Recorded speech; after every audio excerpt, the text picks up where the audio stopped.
Let's decorate the cake.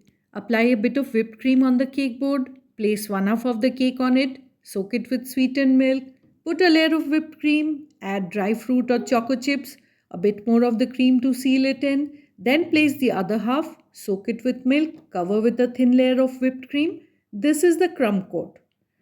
Add a generous amount of whipped cream and cover the whole cake once again. Use a knife or a spatula to smooth it. Take your time with it. Try and be as neat as you can. Then clean up the board. Use an open star tip fitted piping bag and start piping stars on top.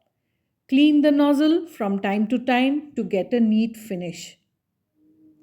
More stars at the base and on top.